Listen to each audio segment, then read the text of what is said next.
नमस्कार दोस्तों, स्वागत है आपका मेरे यूट्यूब चैनल पर। तो आज मैं आपको सुनाने वाली हूँ सोम प्रदोष व्रत की कथा। ठीक है, उसमें क्या होता है, एक ब्राह्मणी होती है जो कि विधवा होती है।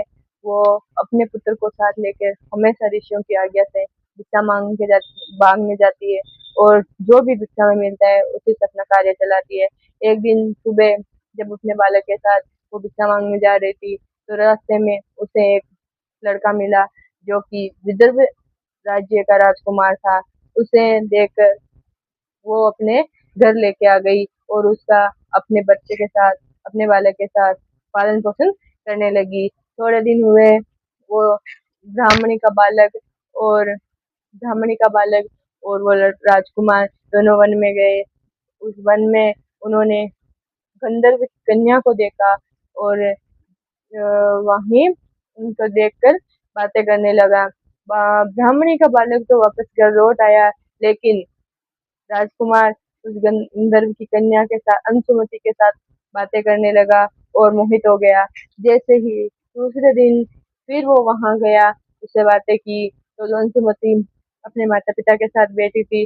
तो शिवजी ने उसी रात, शिवजी ने सपने में आकर राजकुमारी के पिता से बोला कि ये धर्मगुप्त है, जो विदर्भ राज्य का राजकुमार है, अपनी पुत्री का इसके साथ विवाह कर दो।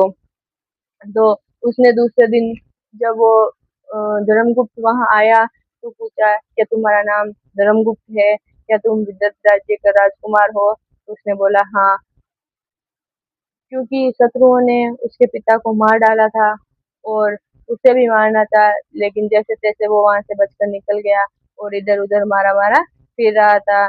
वो तो ब्राह्मणी का घर में रहकर उसके बच्चे के साथ पलने लगा था। तो जैसे ही उसको पता चला तो उन्होंने अपनी कन्या का विवाह उसके साथ कर दिया और बाद में गंधर्व की सेनाओं को लेकर उसने वापस इधर राज्य को जीत लिया और वो जो ब्राह्मणी का बालक था उसे भी अपना राज्य मंत्री बना लिया। तो यह सब भोलेनाथ की कृपा से हुआ। वहीं से ना उसको प्रदोष व्रत को माना जाता है, क्योंकि ब्राह्मणी प्रदोष व्रत करती थी, उसी का फल उसके बेटे को मिला और उसे राजकुमार को मिला। तो हे भगवान जी, जैसे ब्राह्मणी के बेटे का भला करा, जैसे उस राजकुमार का भला हुआ, वैसे ही कहने सुनने और हुंकार भरने वाले को सबका भला करना। राधे राधे, जय श्री कृष्णा। तो आपको मेरा चैनल कैसा लगा? लाइक शेयर सब्सक्राइब जरूर करना और हो सके तो बेल आइकन दबाना। लेकिन